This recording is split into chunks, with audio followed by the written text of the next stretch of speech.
तो welcome students, आप सभी लोगों का वेलकम है आज की क्लास में। जो लोग ऑनलाइन ज्वाइन कर रहे हैं उनका भी वेलकम है। तो डायमेंशंस में जैसे मैंने क्या बताया था, डायमेंशंस की अगर हम डेफिनेशन से स्टार्ट करें अंश, तो क्या आप बताओगे कि डायमेंशंस क्या होते हैं डेफिनेशन वाइज? कोई बताना चाहेगा बेटा? क्या लिखा था हमने, आप लोग रीड करो अपनी नोटबुक में। डायमेंशंस क्या होते हैं बेटा? Dimensions are the powers. Dimensions क्या होते हैं? पावर्स होते हैं विच आर, हाँ रीड करके बताओ Ansh. Which are raised to M L N T, which are raised to M L N T. किस तरीके से? एम एल एन टी इस तरीके से लिखते हैं हम। To specify a physical quantity completely. ठीक है। अब मैं इसमें कंडीशन होती है कि इसमें हमें एम एल टी को स्क्वायर ब्रैकेट में रखना है, या कोई भी डायमेंशंस बनेगी उसको स्क्वायर ब्रैकेट में रखेंगे। नंबर एक, एम हम किसके लिए लेते हैं? मास से ओरिजिनेट हुआ है और हमें किसकी जगह रिप्लेस कर देना है? किलोग्राम। क्योंकि हमें मास नहीं मिलेगा, हमें क्या लिखा हुआ मिलेगा बेटा? किलोग्राम।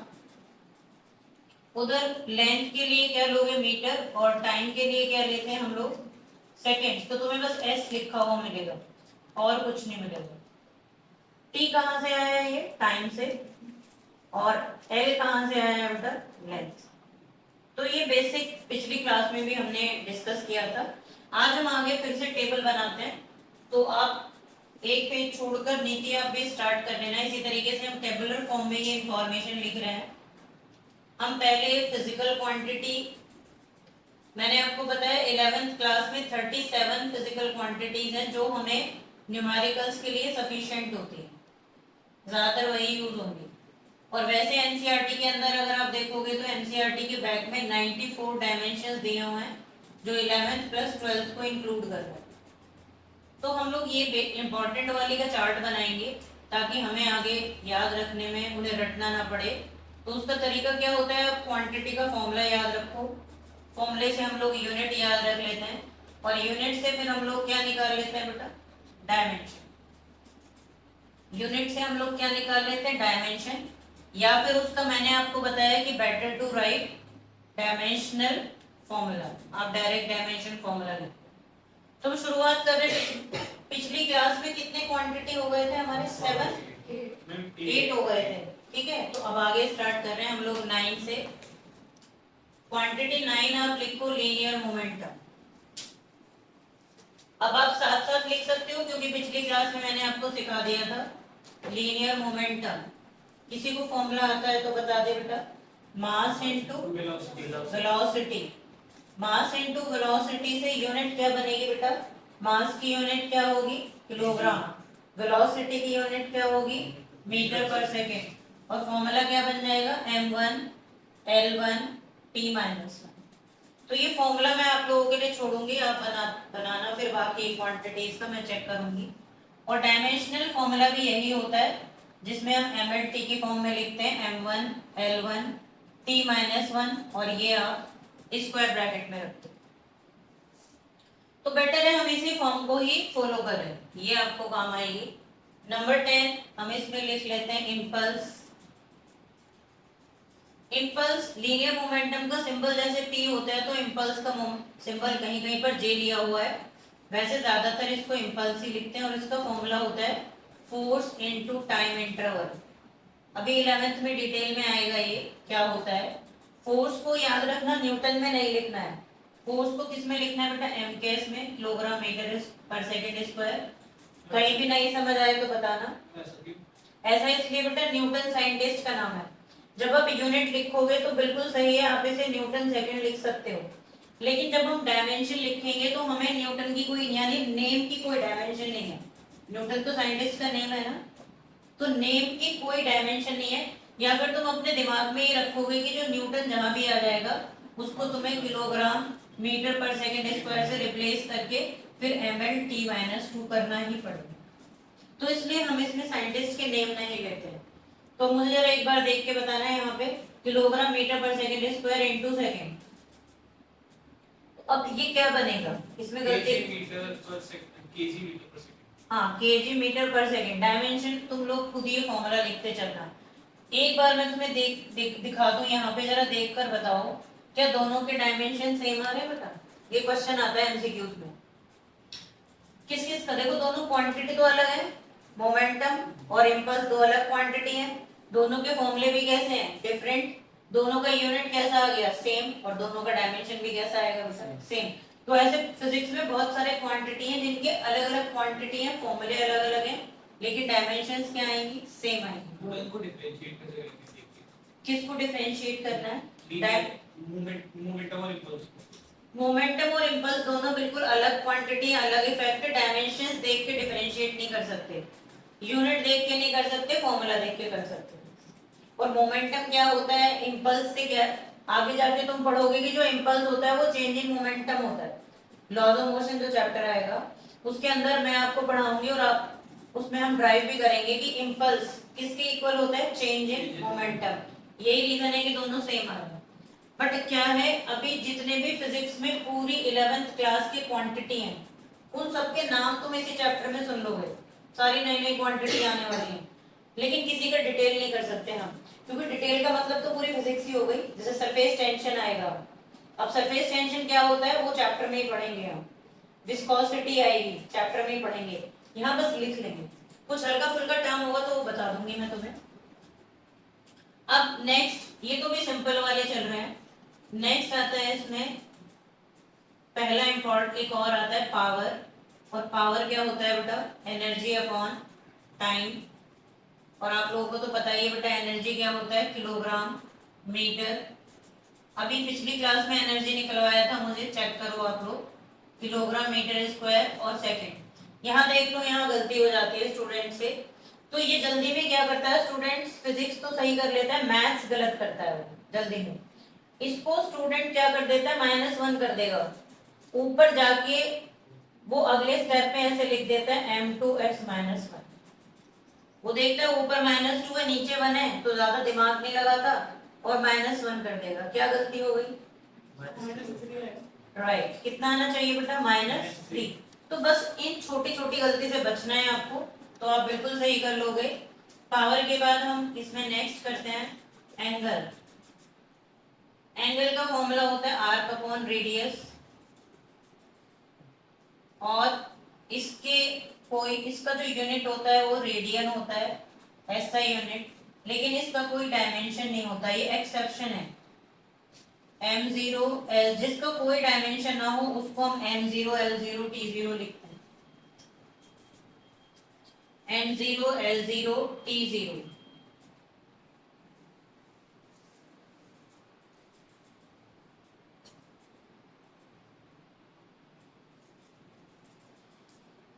देख पा रहे हो आप लोग।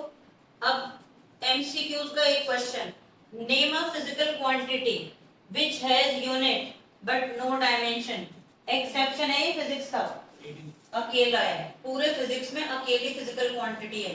तुम आगे पढ़ोगे बहुत सारी क्वांटिटी जिनकी ना डायमेंशन होगी ना यूनिट, तो जिसकी यूनिट नहीं होती उसकी डायमेंशन भी नहीं होती, बट एक्सेप्शन है कौन, एंगल। कौन है, प्लेन एंगल है, और ये अकेला एक्सेप्शन है, कोई दूसरा नहीं है, याद रख लेना। इसके अलावा कोई ऑप्शन नहीं आता इसमें, एंगल है। हाँ जी, हाँ दोनों एंगल, एंगल कोई भी हो वो रेशो होगी, उसका स्टेरेडियन होता है। जैसे सॉलिड एंगल है, एंगल में दोनों आ जाएंगे, प्लेन भी आ जाएगा और कौन सा आ जाएगा बेटा, सॉलिड। लेकिन मैंने जो फॉर्मूला लिखा है वो प्लेन एंगल के लिए लिखा हुआ, ये प्लेन एंगल का फॉर्मूला है, क्योंकि सॉलिड एंगल का फॉर्मूला डिफरेंट है और उसका यूनिट भी डिफरेंट है।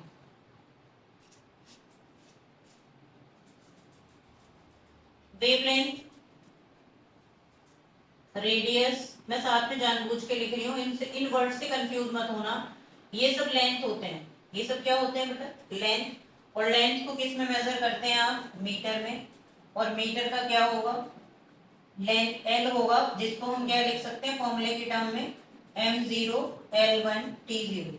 ठीक है नीति, आप पहली बार देख रहे हो, क्योंकि ये अकेला मीटर आ रहा है तो मीटर के लिए क्या आएगा बेटा, l, और फॉर्मूले में बाकी को हम 0 शो करेंगे, नोट कर लेंगे। जैसे आंसर में केजी सेकंड या फिर मीटर में नहीं आता आंसर, हाँ, तो उसे चेंज करके फिर डायमेंशन फॉर्मूला लिखते हैं। कौन से आंसर में, न्यूमेरिकल में?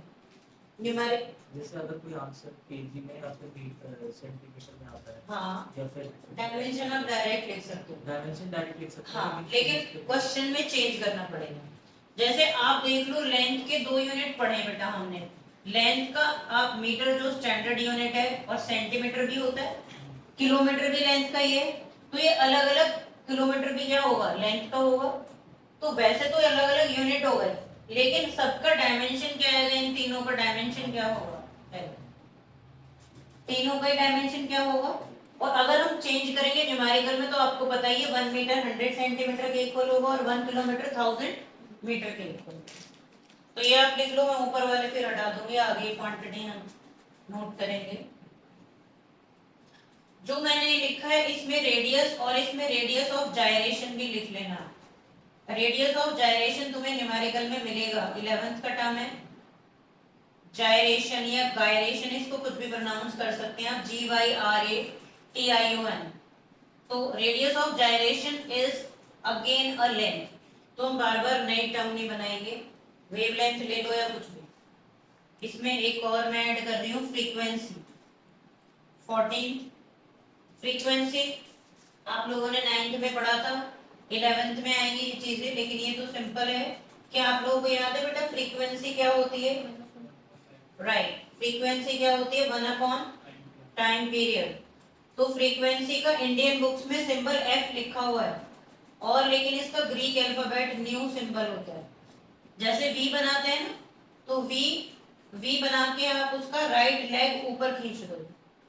वी बना के राइट लेग, इंडियन अल्फाबेट्स के हाथ पैर खींच के ग्रीक अल्फाबेट बनाए जाते हैं। जैसे ए को दोनों तरफ ऊपर खींच दो, ऐसे ऐसे, तो ये अल्फा की तरह बन जाता है। बी का लेग नीचे खींच दो तो क्या बन जाएगा, बीटा। तो ये सब ग्रीक अल्फाबेट्स हैं। और जैसे अभी मैंने बोला न्यू बनाना है, तो वी का राइट लेग ऊपर खींच दो। हम क्या प्रोनाउंस करते हैं इसको? हाँ जी, क्या प्रोनाउंस करते हैं इसको? न्यू। क्या प्रोनाउंस करते हैं इसको, न्यू प्रोनाउंस करते हैं, इट्स न्यू। और स्टूडेंट बड़ा कंफ्यूज रहता है, जैसे यू है, आगे पढ़ाऊंगी मैं, रिफ्रैक्टिव इंडेक्स का सिंबल होता है म्यू। तो यू में एक इधर होती है लेग, और एक इधर बना दो, तो ये क्या बन गया, म्यू बन गया। ये रिफ्रैक्टिव इंडेक्स का सिंबल है, और इसका प्रोनाउंसिएशन होता है म्यू।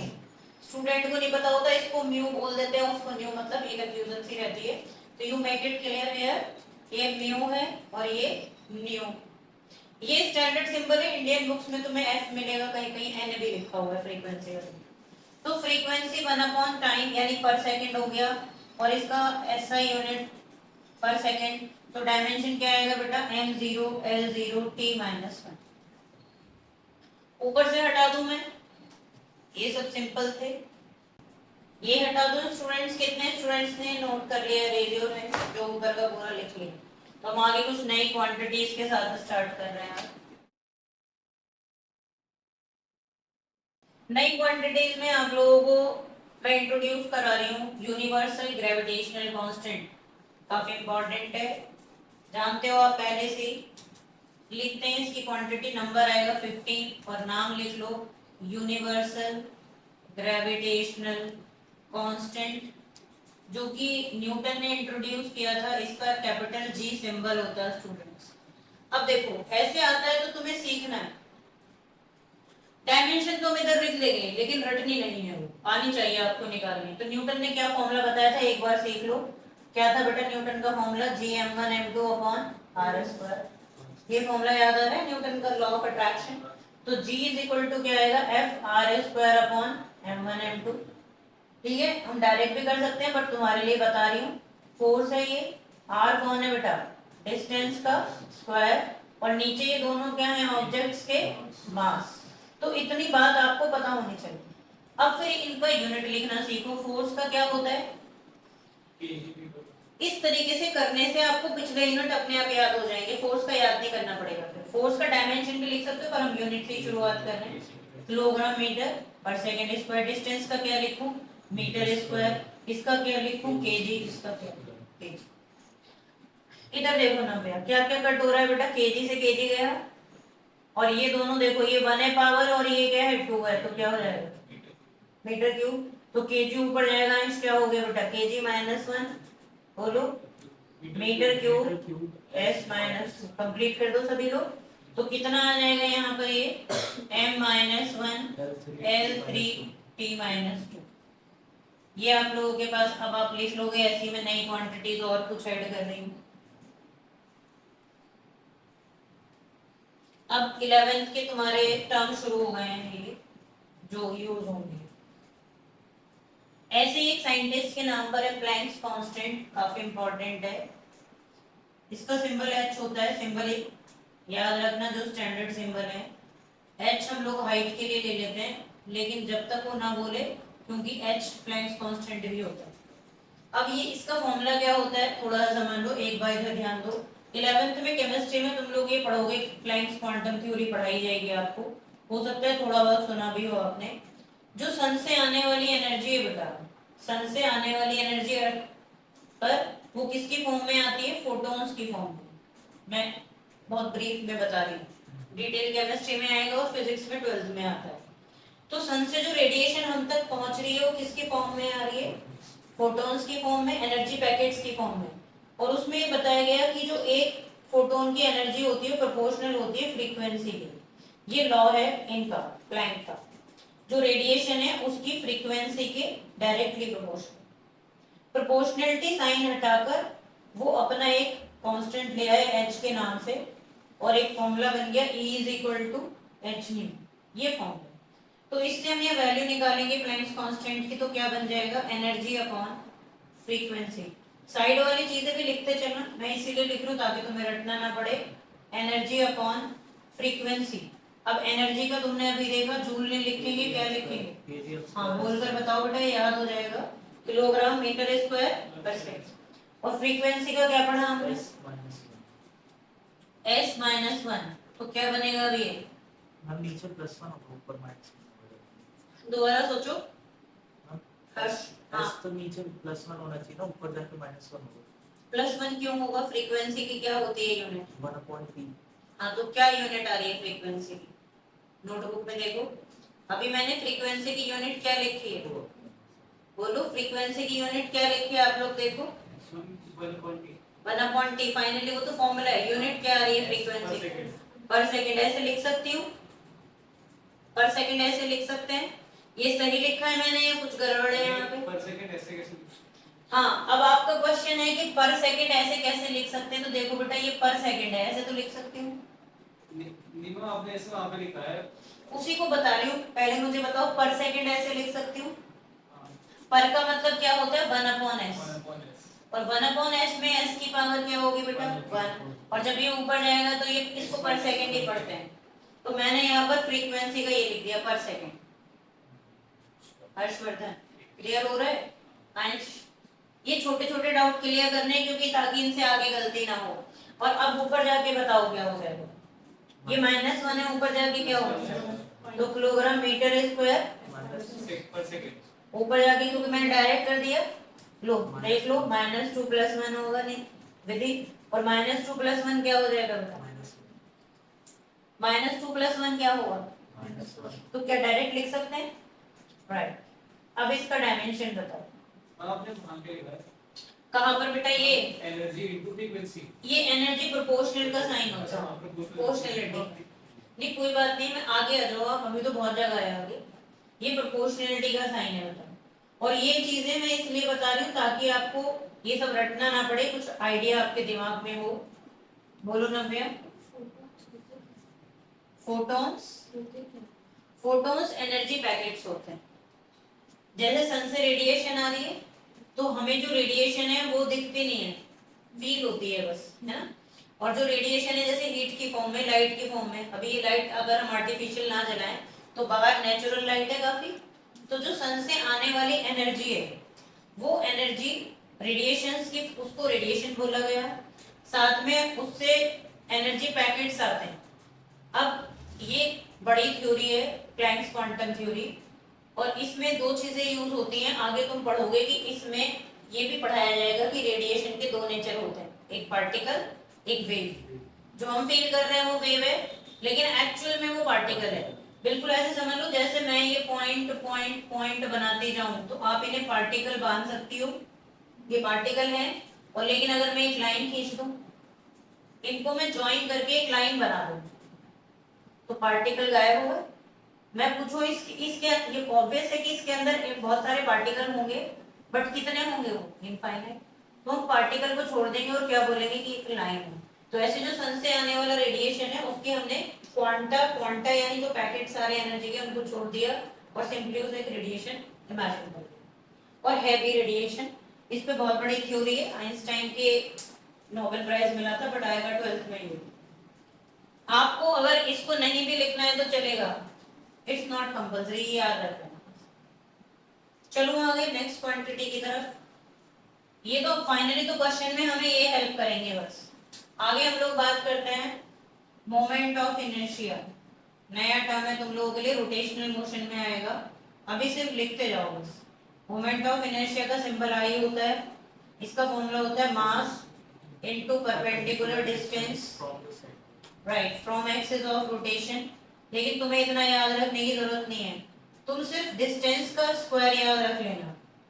मैं अंडरलाइन कर रही हूँ, तुम क्या याद रखना बेटा, मास इनटू डिस्टेंस का स्क्वायर। क्योंकि हमें ये रटने नहीं है, हमारा काम है कि हमें डायमेंशंस आ जाए।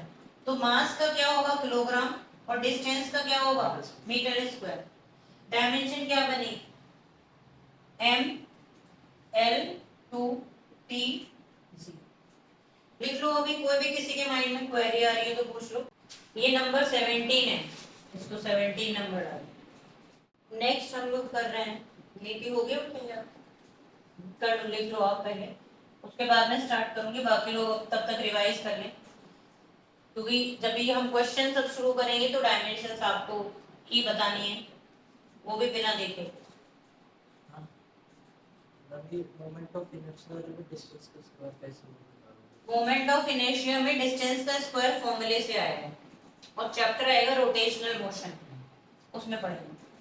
अभी आपको नहीं पता चलेगा क्यों आया कैसे आया है, बिल्कुल भी आइडिया नहीं लग सकता। पढ़ा हुआ है 10th में आया तो अगर आपको मोमेंट ऑफ इनर्शिया की डेफिनेशन याद है और पता है तो समझ आ जाएगा। डेफिनेशन बता दो। इतना डिस्टेंस और फिर इधर भी। हाँ, रीजन तो यही होता है, तो जितना पॉजिटिव एक्सिस में होता है उतना ही नेगेटिव में। अब अगर हम उसे पॉजिटिव और नेगेटिव में लेंगे तो कैंसिल हो जाएगा, जैसे ऊपर +2 नीचे इधर -2। तो इसलिए साइंटिस्ट ने क्या करा, स्क्वायर लगा दिया। अब चाहे तुम +2 का स्क्वायर करो 4 आएगा, -2 का स्क्वायर करो 4। तो ये रीजन है, मैं चैप्टर में पढ़ाऊंगी। लेकिन आईसीएससी बोर्ड वालों ने तो हो सकते हैं बहुत सारी चीजें इसमें पढ़ रखी हैं, लेकिन 11th में फिर से डिटेल आ रही है तो वो मैं वहीं बताऊंगी आपको। सरफेस टेंशन बहुत इंपॉर्टेंट टर्म है ये, लेकिन ये भी फ्लूइड मैकेनिक्स में आएगी चैप्टर 9 में, एनसीईआरटी की सेकंड बुक के अंदर है। अब देखो, इसे कुछ बुक्स में एस से कुछ बुक्स में टी से लिखा गया है, और बाकी अगर वो क्वेश्चन में बोल दे कि तुम एक्स को सरफेस टेंशन ले लो, ये बात मेरी याद रखना। वो बोलेगा कि एक्स को सरफेस टेंशन ले लो, तो हमें एक्स को क्या लेना पड़ेगा, सरफेस टेंशन। बट ये स्टैंडर्ड सिंबल है। फॉर्मूला क्या होता है, मैं लिख रही हूँ आप लोगों के सामने, आप नोट करते चले जाना। सरफेस टेंशन का फॉर्मूला होता है बेटा फोर्स अपॉन लेंथ, और फोर्स होती है एम। फोर्स का यूनिट क्या होता है बोलो, किलोग्राम मीटर पर सेकंड स्क्वायर। लेंथ का क्या होगा, मीटर। डायमेंशंस में भी हैंडल कर सकते हैं बाद में हम। तो कितना आएगा, मीटर से मीटर गया, क्या बचा बेटा, किलोग्राम s - 2 mt - 2। अब मैं यूनिट की जगह यूनिट लिखने के बाद हम सीधा डायमेंशन से हैंडल कर सकते हैं, क्योंकि हमारा नीति ये हटा दो बेटा, हमारा काम इस चैप्टर में डायमेंशंस को हैंडल करना है, तो हम डायमेंशन से ही कराऊंगी अब मैं आपको फॉर्मूले के बाद। टॉर्क, फिर एक नई टर्म आ गई, नंबर बताना बेटा इसका, 9 टॉर्क। उसका आइडिया है अपना ही। अच्छा, टॉर्क क्या होता है जानते हो, टॉर्क को अगर हम फॉर्मूले से पढ़ें तो ये भी मोमेंट ऑफ इनर्शिया वाले चैप्टर में ही आएगा, सेंटर ऑफ मास में। टॉर्क क्या होता है, force into perpendicular distance from axis of rotation, right. लेकिन तुम्हें बिल्कुल रटना नहीं है ये पूरा, तुम्हें सिर्फ क्या याद रखना है बेटा, फोर्स इनटू डिस्टेंस। समझ रहे हो? अगर तुम्हें फॉर्मूला याद रखना पड़ेगा तो क्या याद रखेंगे, फोर्स इनटू डिस्टेंस। तो अब क्या टॉर्क होता है मैं तुम्हें इतना बता सकती हूँ, जैसे जिन लोगों को आइडिया नहीं है, टॉर्क का सिंबल ग्रीक अल्फाबेट टाउ होता है। ग्रीक अल्फाबेट क्या होता है बेटा, टाउ। जैसे इस तरीके से हमें स्मॉल, जैसे हम टी बनाते हैं ना, और टी बना के उसको राइट साइड में टर्न कर दो तो वो क्या बन जाएगा, टाउ बन जाएगा। टॉर्क क्या है, ऐसे समझ लो कि जैसे आपके पास एक बॉडी है, ये बॉडी इमेजिन करो, अभी मैं इस पे फोर्स लगाऊंगी तो ये चलेगी। जैसे देखो ऐसी बॉडी ले लेते हैं जो चलेगी, जैसे ये बॉडी, अब मैं इस पे फोर्स लगाऊंगी तो ये चल रही है, यहाँ पे आगे जिधर भी जाना चाह रही है जा रही है। लेकिन ये तो फोर्स है, ये न्यूटन का सेकंड लॉ है। लेकिन टॉर्क में क्या होता है, बॉडी को एक जगह पे फिक्स कर देते हैं और मैं अब इस पे फोर्स लगा रही हूँ तो ये आगे पीछे नहीं चल सकती, ये सिर्फ क्या कर सकती है, रोटेट कर सकती है। क्या कर सकती है, हाँ, सेंट्रीपिटल फोर्स तो सर्कुलर पाथ में घुमाएगी, बिल्कुल सही बताया आपने। और ये भी क्या हो रहा है, रोटेशन जनरेट हो रहा है। जैसे अगर ऐसे ऐसे लगातार घूमे, जैसे इलेक्ट्रॉन घूम रहे हैं न्यूक्लियस के चारों तरफ, तो वहां पे सेंट्रीपिटल फोर्स है। लेकिन मैं अगर यहाँ से पकड़ूं और हल्का से ऐसे घुमा दूं तो ये टॉर्क है। और ये क्या है, इस फोर्स पे डिपेंड करेगा और इस डिस्टेंस पे। जैसे आपने देखा होगा दरवाजे, जो डोर्स है, विंडो है, हैंडल लगे होते हैं, तो हैंडल से हम पकड़ के फोर्स लगाते हैं तो क्या वो दरवाजा पूरा आगे चला जाता है, एक एक्सिस पे रोटेट करता है, एक्सिस पे रोटेट करता है। और रोटेशन, टॉर्क एक्चुअली एक फोर्स है जो रोटेशन जनरेट करती है, बस एक लाइन में याद रख लेना, टॉर्क वो फोर्स है बेटा जो क्या जनरेट करती है, रोटेशन। तो अब मैं डायमेंशन से लाइन करा रही हूँ ताकि हमारा फोर्स का डायमेंशन क्या होगा, ml t माइनस 2, तो मैं निकालना भी आ जाएगा। और डिस्टेंस का क्या हो गया बेटा, l। तो फाइनल डायमेंशन क्या आ गई बोलो, ml2 t माइनस 2। दो क्वांटिटी बता दो जो कल पढ़े थे इसके जैसे, टॉर्क के जैसे, और कौन कौन आपने पढ़ा है, ये किसका, वर्क का था। और बोलो, एनर्जी है, चाहे किसी भी तरीके की एनर्जी हो। कौन सी एनर्जी थी, काइनेटिक हो सकती है, पोटेंशियल हो सकती है, टोटल हो सकती है। इन सब की डायमेंशन क्या होगी, ml2।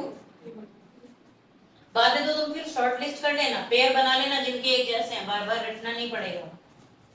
नंबर 20 पे हम कर रहे हैं angular momentum. Angular momentum, angular momentum का सिंबल होता है कैपिटल एल, और इसका फॉर्मूला होता है बेटा लीनियर मोमेंटम, जो अभी अभी पढ़ाया मैंने, लीनियर मोमेंटम इनटू वही होता है ये परपेंडिकुलर डिस्टेंस। ये सभी भाई भाई हैं, उसी चैप्टर में आएंगे। रोटेशनल मोशन में डिस्टेंस को अंडरलाइन कर देना, यानी p इंटू आर। वैसे एक्चुअल में तो r क्रॉस p चलता है, वेक्टर फॉर्म हम नहीं लिख रहे हैं यहाँ पे, बट आप बेटर है सिर्फ फॉर्मूले को लैंग्वेज में याद रखो, क्योंकि सीखने के लिए तो बहुत सारी चीजें आ जाएंगी। तो लीनियर मोमेंटम का हमने क्या पढ़ा बेटा, अभी अभी बोलो, डायमेंशन बताओ लीनियर मोमेंटम का, t माइनस 1, राइट। और डिस्टेंस का क्या आएगा, l। तो फाइनली कौन आ गया ये, ml2 t माइनस 1।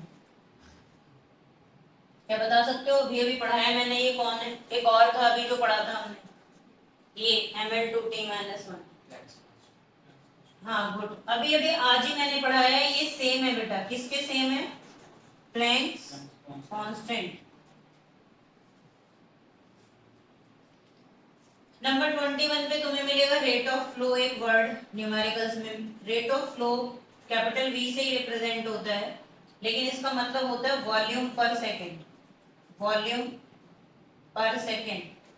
यानी जब आप निकालोगे तो ऊपर होगा वॉल्यूम और नीचे सेकंड ले लेना है। वॉल्यूम L3 होगा, सेकंड को T ले लेंगे, तो ये क्या बन जाएगा आपके पास, L3 T माइनस 1। आज अभी मैं 20 करा रही हूँ क्योंकि 37 कराने हैं, बट हम क्वेश्चन से स्टार्ट कर रहे हैं, हम एक एक करते जाएंगे, फिर ऐड जहाँ जरूरत पड़ती चली जाएगी।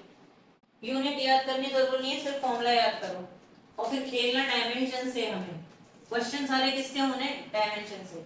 यूनिट तो क्योंकि बेसिक है तुम जानते हो इसलिए मैंने थोड़ा सा बताया, बट तुम्हें सीधा फॉर्मूला डायमेंशन शुरुआत से यही करते चलेगा। बाद में यूनिट अपने आप याद हो जाएंगे, क्योंकि जरूरत तो पड़ेगी यूनिट की भी पूरे 11th में। टॉर्क डिस्टेंस पे ऐसे डिपेंड करता है बेटा, जैसे अब मैं आपको एग्जांपल से बताऊं, जैसे ये एक बॉडी है, मैंने यहाँ फिक्स कर दी, पकड़ लिया यहाँ से, और मैं इसके कॉर्नर से, अब मुझे इसमें रोटेशन जनरेट करना है, तो मैं यहाँ से फोर्स लगाऊंगी तो ये घूमेगी, ठीक है। अब जो मैंने फोर्स लगाई है, डिस्टेंस पूरी मार्कर की लेंथ हो गई। अब मैं अगर इसको चेंज करूं, यहाँ लगाऊं, यहाँ लगाऊं, यहाँ लगाऊं, यहाँ लगाऊं, तो आप क्या, अब डिस्टेंस कम हो रहा है कि बढ़ रहा है?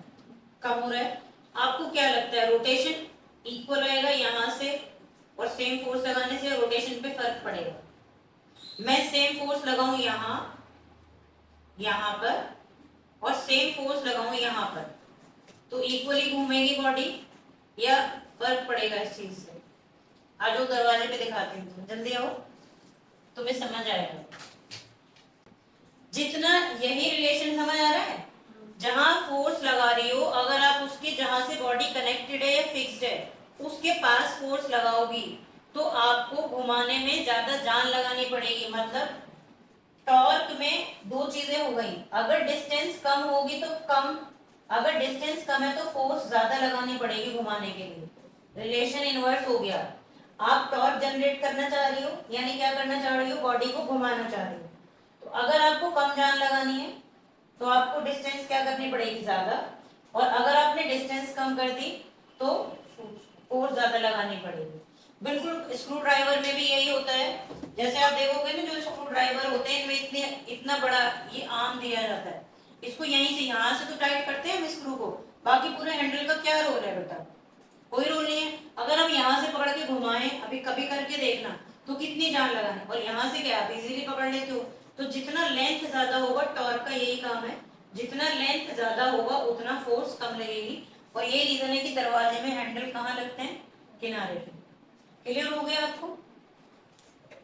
ऐसे तो बहुत सारे क्वांटिटीज आएंगे अभी 11th में। तो इसका डायमेंशन फॉर्मूला क्या होगा बोलो, m0 l3 t-1। ये हम इस तरीके से लिखते हैं। तो मैं क्वेश्चंस की शुरुआत करा दूं फिर आज थोड़ी सी, क्योंकि ये तो आप लर्न करते रहेंगे।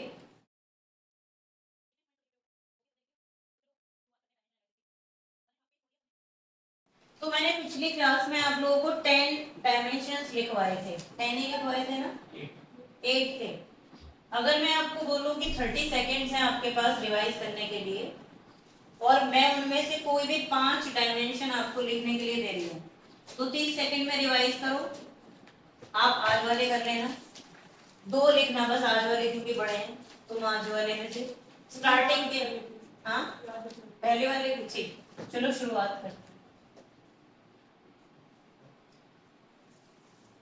रिवाइज कर लो, और रिवाइज करके अपनी नोटबुक के लास्ट में पहुंच जाओ। हो गई? तो टाइम ओवर हो गया बेटा, 30 सेकंड से ज्यादा हो चुके हैं।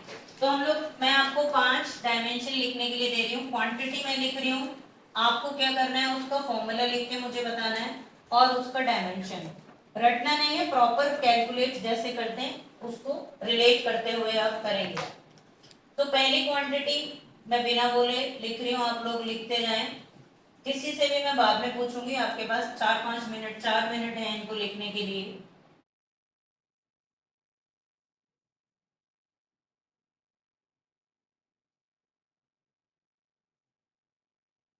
ये 5 क्वांटिटी जिनके आपको फॉर्मूले और उसके डायमेंशन लिखने, यू हैव 4 मिनट्स।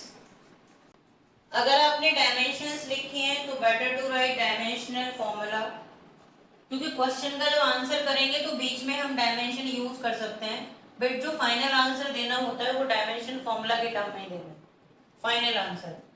तो better to write it in the form of dimensional formula. तो चलिए हम लोग स्टार्ट करते हैं। किसने कितना किया चेक करते हैं।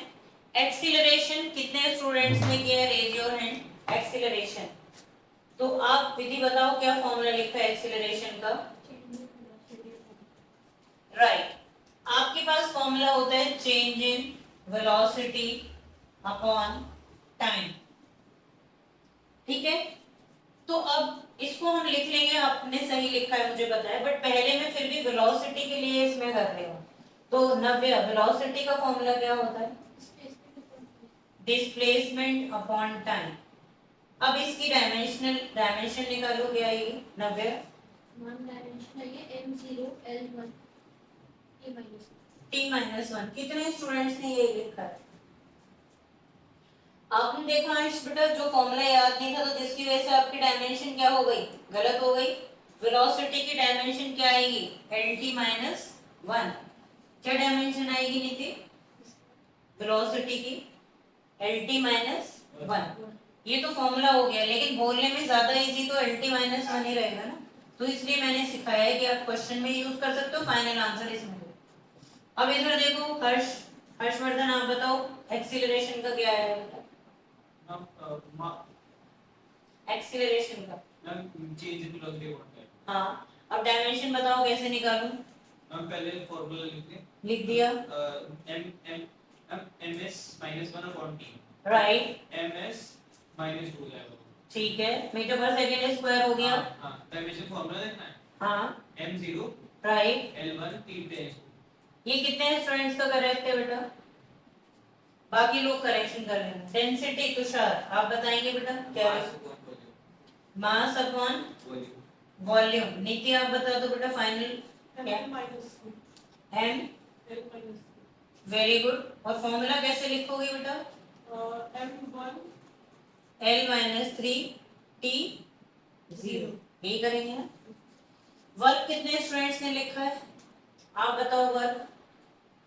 के सूर्यांश, हम केजी मीटर स्क्वायर पहले आप इसका फॉर्मूला बताएं। Work is equal to energy upon energy upon time.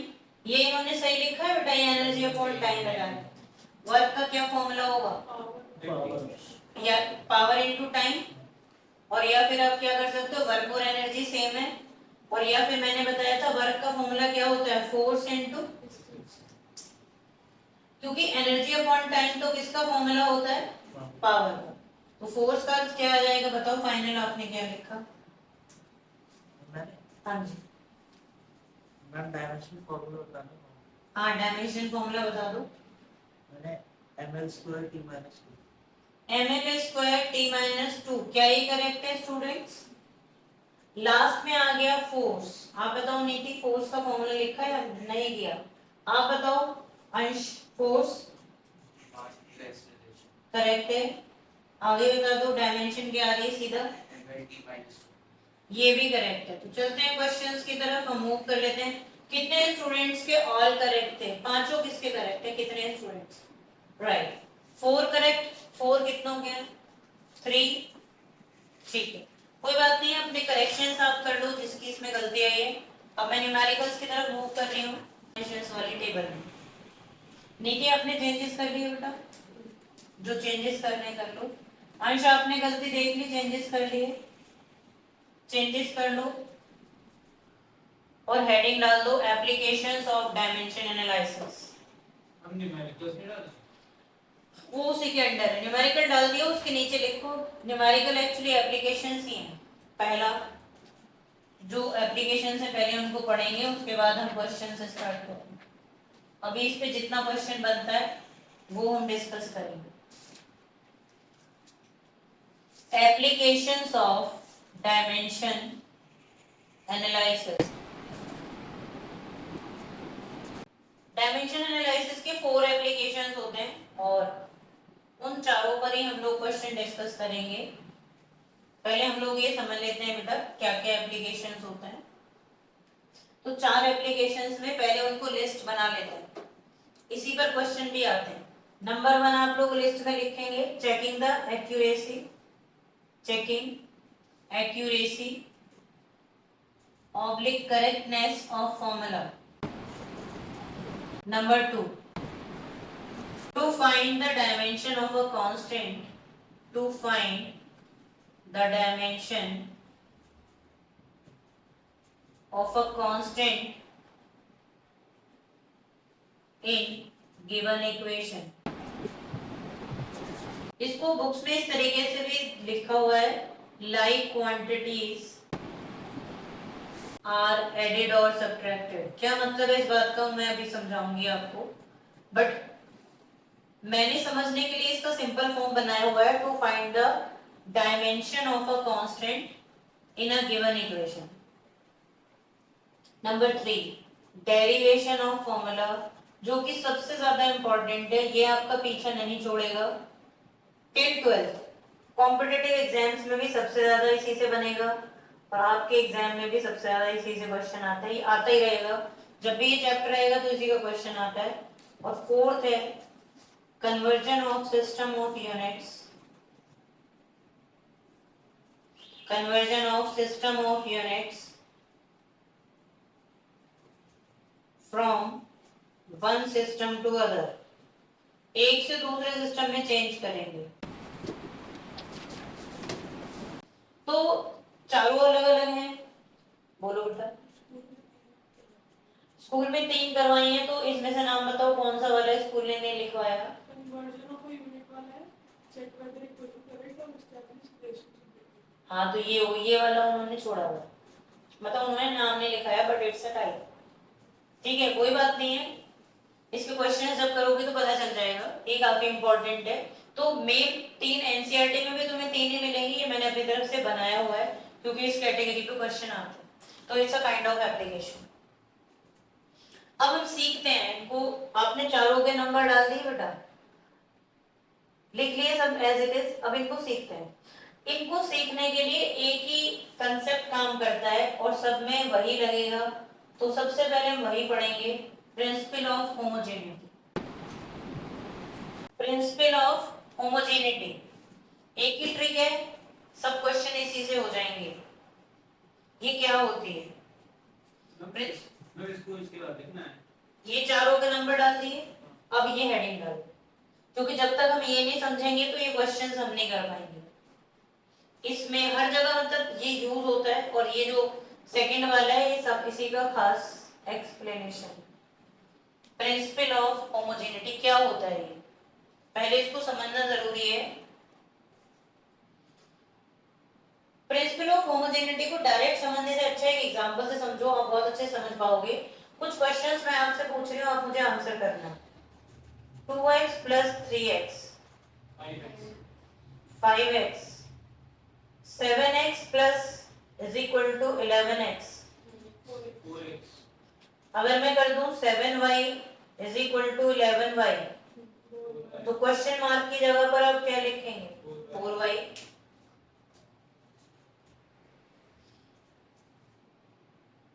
To Z + 3y, क्या रिजल्ट आएगा? 10 रुपीज + 5 किलोग्राम, क्या रिजल्ट आएगा? बोलो यहाँ क्या लिखूं? 2z + 3y किसके बराबर होगा? सेम। इससे तुम्हें क्या समझ आ रहा है? आप मुझे एक बात बताओ, आपको x + x आपने 5x बता दिया और यहाँ मैंने कुछ लिखा भी नहीं था, तब भी आपने 4y आंसर किया, क्योंकि आप लोग ये बात अच्छे से जानते हो कि जो वेरिएबल है वो अगर लाइक होगा तो आप उसे ऐड या सब्ट्रैक्ट कर सकते हैं। आप इधर लाए, इसको जो भी आया वही आंसर था। जब आपने यहाँ देखा 2z, तो ये डिफरेंट वेरिएबल है, 10 रुपए में 5 किलोग्राम को ऐड नहीं कर सकते। यही प्रिंसिपल ऑफ होमोजेनिटी है। तो फिजिक्स में, ये तो एग्जांपल था, फिजिक्स में प्रिंसिपल ऑफ होमोजेनिटी बोलता है कि L + L L ही होगा और L - L भी L ही होगा। ये सबसे खास बात है। अब L + L L होगा तो भी हम मान लें, वो भी नहीं मानोगे तुम, क्यों मानोगे? L + L तो 2L होगा, बोलो हम क्यों माने? हमने तो मैथ्स पढ़ी है ना। अब अगर तुमसे कोई बोले कि x + x x होगा, तो बोलोगे तो पागलपन वाली बात हो गई, कैसे x + x? सब पढ़ा पढ़ाया 0 हो गया। x + x क्या होता है? 2x। तो ये 2x होगा, ये मैथ्स में करेक्ट है, लेकिन फिजिक्स में डायमेंशंस में L + L 2L होगा, ये बात मानी जा सकती है मैथमेटिकली, लेकिन डायमेंशनली नंबर की कोई डायमेंशन नहीं होती। तो अगर आप यहाँ पे 20L + 14L = 34L लिखते हो, तो वो भी आपको क्या लिखना है? L ही लिखना है। तो फिजिक्स ये बताती है कि मीटर + मीटर = क्या होगा? मीटर ही होगा। अब चाहे उसकी क्वांटिटी कितनी भी हो, 10 metre, 20 metre, 100 metre, but will write the unit only. और यूनिट में हमारा कंसर्न किससे है यहाँ पे?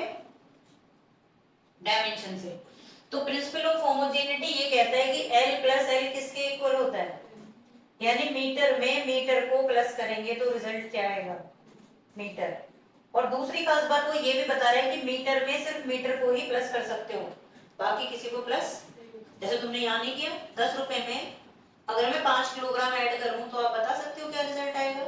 लेकिन अगर मैं बोलती कि 5 किलोग्राम में 2 किलोग्राम ऐड कर दो तो आप रिजल्ट बता देते हैं मेरे को, क्योंकि kilogram kilogram can be added, like है वो। अब ये क्या है, L माइनस एल, क्यों L हुआ, ये तो जीरो होना चाहिए, हम मैथ्स लगाते हैं और जीरो में हम कुछ भी मल्टीप्लाई करें हम बहुत अच्छे जानते हैं जीरो ही आती है। जीरो में कुछ भी मल्टीप्लाई करोगे तो क्या आती है, जीरो। फिर ये L कहां से आ गया, जीरो इंटू एल तो जीरो होता है, बताओ फिर ये L क्यों है। इसका भी सेम सिग्निफिकेंस है कि अगर आप मीटर से मीटर को माइनस करोगे तो रिजल्ट में क्या मिलेगा, मीटर। जैसे अगर मैं लिखूं कि मैंने 5 मीटर माइनस 3 मीटर लिखा तो आंसर क्या आएगा, 2 मीटर। लेकिन अगर मैं 5 मीटर माइनस 5 मीटर लिखूं तो क्या आएगा, जीरो। अब ये जीरो क्या है, ये जीरो बताना पड़ेगा क्या है, तो आपको उसे कैसे डिफाइन कर सकते हो, मीटर से ही। तुम फिर बोलोगे तो फिर भी जीरो ही आ रहा है, लेकिन हमें उसे डिफाइन करने के लिए फिजिक्स में ये बताना पड़ेगा कि हम किसको किससे सब्ट्रैक्ट कर रहे हैं, मीटर को मीटर से। एक अच्छे एग्जांपल से समझो, आप घर से चले और आपको सपोज 100 रुपीज आपने मांगे किसी काम के लिए अपने पेरेंट्स से और आपने अपनी जेब में डाल दिए और चल दिया, कुछ लेना है। रास्ते में आपको कोई फ्रेंड मिल गया और उसने बोला कि कुछ पैसे पड़े हैं, उसे अर्जेंट जरूरत है 100 रुपीज की, तो आपने बोला हाँ है मेरे पास, आपने 100 रुपीज निकाले उसको दे दिए। अब आपसे कोई पूछे या आपके पेरेंट्स से पूछे कि अब आपके पास कितने पैसे बचे हैं, तो क्या बोलोगे, मेरे पास मेरी जेब में 0 अंगूर पड़े हैं, बोलो, या जीरो, जीरो क्या, जीरो मनी। तो कैसे बता, आपकी जेब में कितने पैसे हैं, तो ये निकलेगा कि 0 पैसे हैं। बताएंगे ना कितने कितने रुपए पड़े हैं, 0 रुपए हैं, क्योंकि मेरे पास कुछ भी नहीं है। अब कुछ भी नहीं में क्या नहीं है, दाल नहीं है, आलू नहीं है, टमाटर नहीं है, क्या नहीं है, वो समझ में आ गई बात हर्षवर्धन, क्योंकि बहुत कंफ्यूज करती है, वो क्या नहीं है, तो वो क्या ही बताना पड़ेगा। तो वो क्या 0 से डिफाइन नहीं होगा, किससे डिफाइन होगा, यूनिट से। तो ये बात याद रख लो, यही है प्रिंसिपल ऑफ होमोजेनिटी। ये तो एग्जांपल थे, तो प्रिंसिपल ऑफ होमोजेनिटी में 2 की हो गए, ये क्या होगा, L minus L is equal to L, और L प्लस एल भी क्या होगा, L, और इसको सलामी 1 लिख देना। ये ट्रिक आएंगी ऐसे फिजिक्स में, ये सब सलामी नंबर 1 ट्रिक है जो आपके क्वेश्चंस को इजी कराएगी, क्योंकि बहुत कम ट्रिक्स आती है, तुम्हारे सारे क्वेश्चन इसी से होंगे। राइट डाउन, ये 11th की पहली सलामी है आपकी। Write down, it states that, पहले हम प्रिंसिपल लिख रहे हैं, प्रिंसिपल ऑफ होमोजेनिटी। जो भी क्वेश्चन आपके दिमाग में आते हैं उनको प्लीज पूछो आप, जब भी दिमाग में आ जाए। It states that only those quantities can be added or subtracted, only those quantities can be added or subtracted which have same dimensions, which have same dimensions।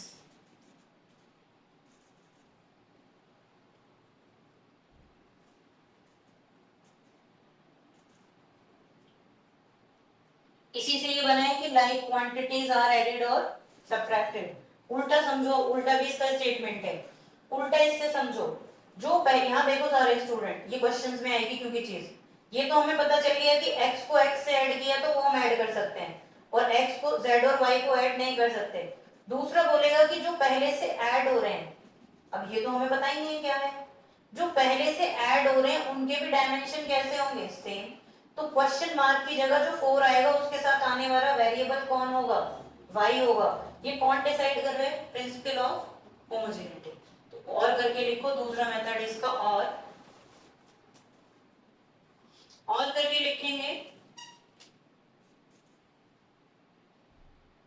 the quantities which are added or subtracted,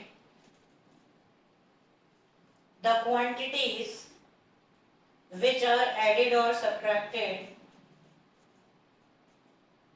must have same dimension, must have same dimension। पूरा अच्छे से read करके आएंगे बेटा आप लोग, क्योंकि numericals हम स्टार्ट कर पाएंगे नेक्स्ट क्लास में ही, आज इतना ही हो पाएगा। कोई भी डाउट है तो वो भी लेकर आओ।